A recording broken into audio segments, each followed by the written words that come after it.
சுவாமி அனைவருக்கும் எனது அன்பான வணக்கத்தை தெரிவித்துக் கொள்கின்றேன். கும்பகோணத்துக்கு அருகில் பக்கத்தில் வேளாங்குறிச்சி ஆதீன அருள்காட்சிக்குட்பட்ட அருள்மிகு அக்னீஸ்வர சுவாமி திருக்கோயில். இது ஒரு வாசு ஸ்தலம். திருப்புகலூர் என்ற ஊரில் இருக்குது. இது பெரிய ஒரு வாசு ஸ்தலம்னா இது என்ன கேட்டிங்கன்னா, நம்ம வீடு கட்டுவதற்கான செங்கல் வாங்கி கட்டுகிறோம், கரெக்டுங்களா? அதுபோல் இங்கே செங்கல் வாங்கி இங்கே வாசு முறைப்படி அர்ச்சனை பண்ணி கொடுக்குறாங்க. அப்படி அர்ச்சனை பண்ணி கொடுக்குறதான் இந்த திருப்புகலூர்.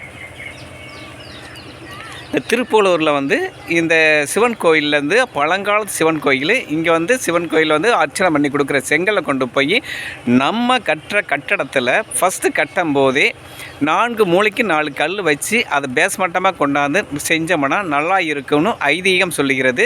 அந்த காலத்து சிவன் கோயில் இது. அதனால் எல்லாமே நிறைய பேர் இங்கே செங்கல் வாங்கிட்டு அர்ச்சனை பண்ணி கொண்டு போய் கட்டுறாங்க. நமக்கு தெரிஞ்சவங்களும் நீங்களும் இந்த மாதிரி கல்லை வாங்கி கொண்டு போய் நீங்கள் அர்ச்சனை பண்ணி கொண்டு போய் நீங்கள் புதுசாக வீடு கட்டணும்னு நினச்சிங்கன்னா வீடு கட்டுங்க. ஆனால் நல்லா இருக்குது. இந்த மாதிரி அர்ச்சனை பண்ண கல்லை நான் எங்கள் வீட்டில் வச்சு முத கட்டியிருக்கிறேன் நான், கரெக்டுங்களா? எனக்கு கட்டி நல்லா இருக்கிறோம். அந்த அனுபவத்தில் தாங்களும் இந்த அர்ச்சனையை பண்ணி நீங்களும் கட்டணும்னு நினச்சி நான் உங்களுக்கு இந்த வீடியோவை சமர்ப்பிக்கிறேன். தெரிஞ்சவங்களுக்கு இந்த திருப்புகலூர், கும்பகோணம் பக்கத்தில் திருப்புகலூர் என்ற சுவாமி திருக்கோயில் இருக்கிறது. இந்த கோயிலில் நீங்கள் வாஸ்து முறைப்படி அமைக்கப்பட்ட தலம். இது வாசுக்காகவே அமைக்கப்பட்ட இந்த சிவன் தலம். அதனால் நீங்கள் இங்கே செங்கல் வாங்கி கொண்டு போய் நீங்கள் உங்கள் வீட்டுக்கு கட்டுங்க, நல்லா இருக்கும் என்று சொல்லிக்கொண்டு விடைபெறுகிறேன். நன்றி, வணக்கம்.